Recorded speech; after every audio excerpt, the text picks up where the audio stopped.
Les 3 premiers obstacles à l'appel. On entend les mondains parler de dire et faire quand ils veulent parler de la rareté du pragmatisme dans le monde. Pour le mondain, si quelqu'un pouvait faire ce que sa bouche dit, cet individu serait dans la vérité. Si quelqu'un fait ce qu'il dit, il est juste. Voilà comment l'homme du monde se trompe. Hérode est de cette famille. La Bible dit qu'il autorisa malgré lui la décapitation de Jean-Baptiste, à cause du fait qu'il voulait coûte que coûte tenir parole. Le roi fut attristé mais, à cause de ses serments et des convives, il commanda qu'on la lui donne. Matthieu 14:9. Cette façon ne suffit pas. En Christ, faire ce qui est sorti de sa bouche ne suffit pas pour être droit. Dieu fait avant de parler, avant d'expliquer, Dieu démontre d'abord. Avant de nous amener à Christ, le grand Dieu a souffert d'abord, il s'est mis dans la chair et le sang, et est devenu comme nous. Il a souffert en devenant comme nous. Dire et faire n'est pas biblique.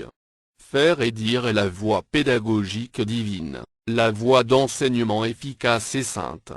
Nous admirons tous le Seigneur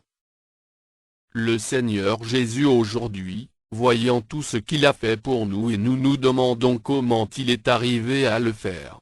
Le Seigneur Jésus aurait échoué à sa mission sur terre s'il avait agi différemment.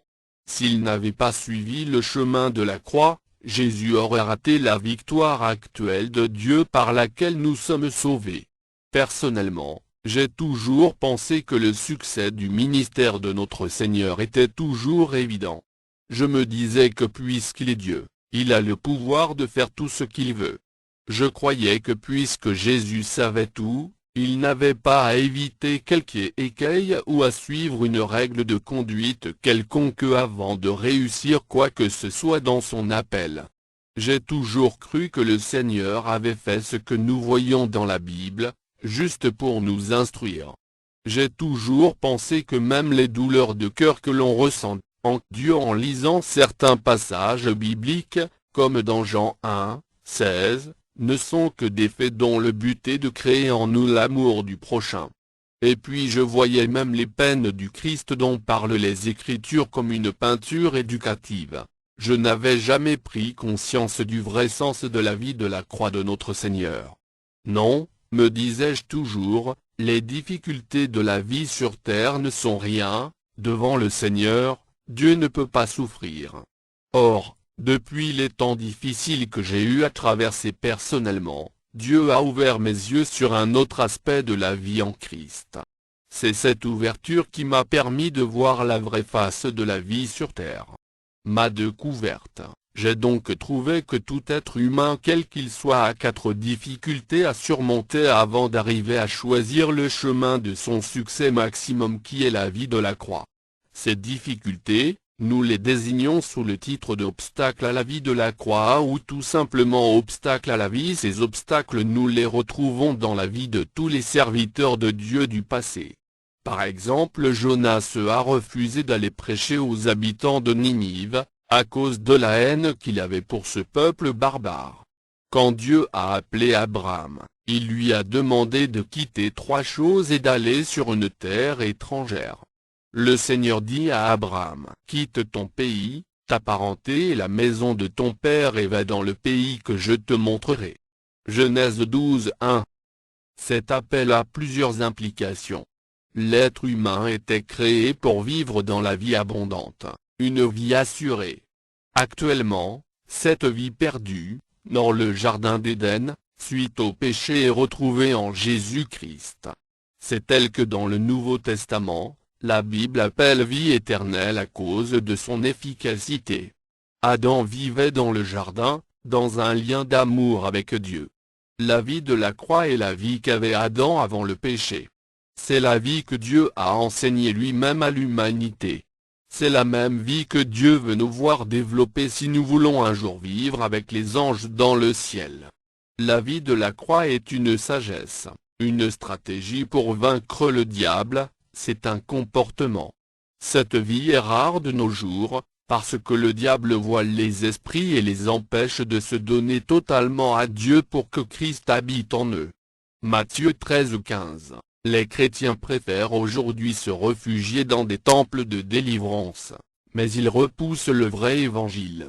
Or, c'est l'évangile qui est la porte de toutes les délivrances, et de toutes les bénédictions. Le vrai évangile, c'est la vie abondante, la vie de la croix. La vie abondante, c'est la vie sans interférence avec celle du diable, c'est une vie sans interception, c'est une vie que Satan ne peut pas manipuler. Depuis que le péché est entré dans sa vie, l'être humain a toujours eu peur de Dieu. Fait étrange. Vraiment.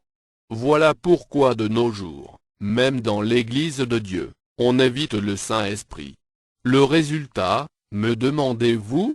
C'est que finalement les humains ne voient plus le chemin de la victoire qu'ils recherchent pourtant tous, à tue-tête chaque jour. Jésus leur dit encore, « Je vais partir, vous me chercherez, mais vous mourrez dans votre péché. Vous ne pouvez pas aller là où je vais. » Jean 8:21. Il ne faut pas prendre cette déclaration comme une malédiction, mais il faut comprendre que c'est une mise en garde de Dieu parce qu'il connaît nos cœurs. Le chemin est dans le monde, tout près de chacun d'entre nous, mais il est caché à nos yeux. Aujourd'hui, on sent que presque tout le monde a le désir de vivre comme Christ, mais plusieurs n'y sont jamais parvenus. Il faut cependant remarquer que ce qui empêche de vivre la croix de Jésus-Christ ne se situe pas au niveau du Seigneur, il est dans notre cœur. Tout être humain qui désire vraiment vivre comme Christ doit comprendre très bien l'évangile de Dieu. La fin des temps coïncide aussi avec l'âge de la maturité finale et globale du corps de Christ. Le temps n'est plus au passé, l'Église a atteint le sommet. Dieu veut voir chacun de ses membres jouer pleinement son rôle. Si nous savons que sur la terre, chaque vie joue le rôle de membre du corps de Christ, chaque vie humaine a à faire un choix, un libre choix, soit on vise pour soi, soit on vise pour Dieu.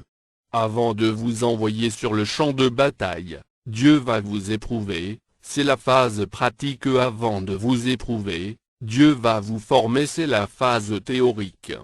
Tous ceux qui sont nés de femmes doivent passer par un test, ils vont être mis en examen. Même si vous êtes désinformé de son évidence, vous suivrez quand même le test de Dieu. Dans la suite de ce document nous allons parler de cela en prenant l'exemple du Maître. Jésus a passé ces 3 tests du monde. Dans le cas de Jésus, nous verrons que son épreuve sera beaucoup plus complexe que celle de tous les êtres humains. Les épreuves du Seigneur étaient carrément de vrais obstacles qui pouvaient empêcher le succès de son ministère. Nous le verrons plus loin. Les obstacles qui cachent la voie de la vie de la croix dont nous parlons sont des barrières infranchissables par tous ceux qui n'ont pas la vraie lumière en eux. Plusieurs aventuriers dans la vie victorieuse ont vu ou même essayé de suivre ce chemin, mais la plupart des temps ils ont fini par faire naufrage et ils sont morts. Peut-on aller au ciel étant raciste, tribaliste, orgueilleux? Prenons par exemple le racisme. Parmi les 3 que nous venons de citer, c'est le racisme qui a fait plus de mal aux peuples les plus faibles de la terre. Comme la morve coule des narines des personnes enrhumées, ainsi le racisme coule de la haine. S'il n'y a pas de haine, il n'y aura pas de discrimination raciale.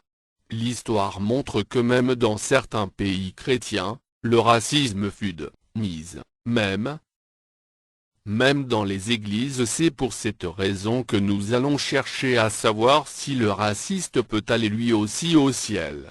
Dans notre étude nous allons voir que Jésus a traité cette question avec finesse à travers la réponse que son Père a donnée à ce péché universel, dans la naissance du Messie Sauveur.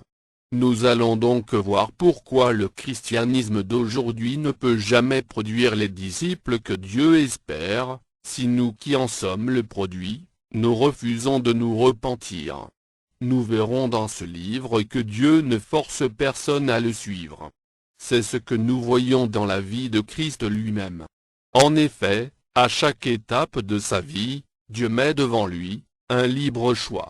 Il avait à choisir entre désirer suivre volontairement la vie de la croix et être dans le plan de Dieu, et devenir ennemi du monde, ou prendre le train de la vie de la chair, pour faire la paix avec le monde. Il n'y a pas dans cette vie ici-bas une troisième option. Dans la vie, il n'y a pas de contrainte de la part de Dieu, il n'y a pas de dictature. Dieu ne force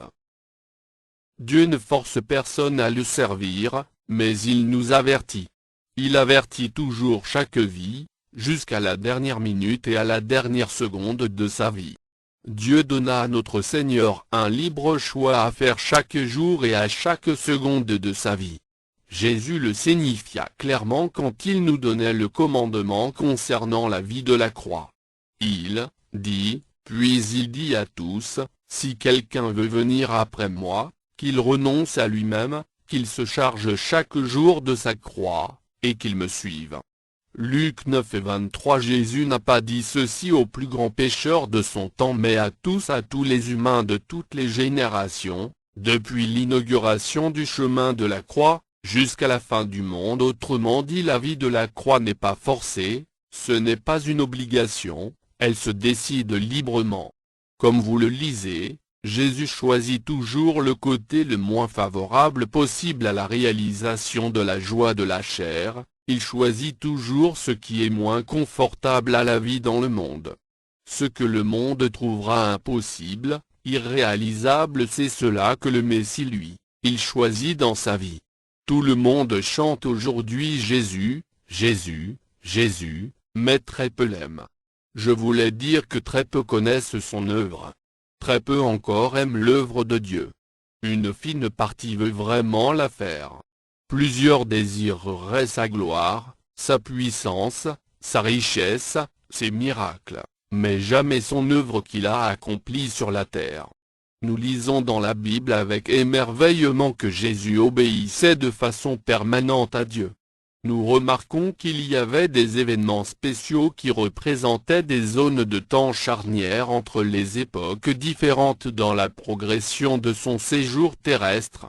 Lorsque nous analysons ces événements, nous voyons que dès que notre Seigneur choisit d'obéir à l'Esprit de Dieu, le ciel a approuvé de façon audible ce choix. Dieu a prononcé son verdict. Après ce verdict de Dieu, Jésus est permis de progresser dans son ministère, et de nouvelles portes s'ouvrent encore à lui. Nous le verrons plus loin, c'est qu'en lui-même, comme un homme, il a rempli pleinement les conditions divines que Dieu l'a autorisé d'enseigner la vérité aux autres. Cette démarche du Christ est le modèle que Dieu a présenté à tous les chrétiens du monde entier, de tous les temps. La vie chrétienne est-elle alors comme une suite croissante d'épreuves?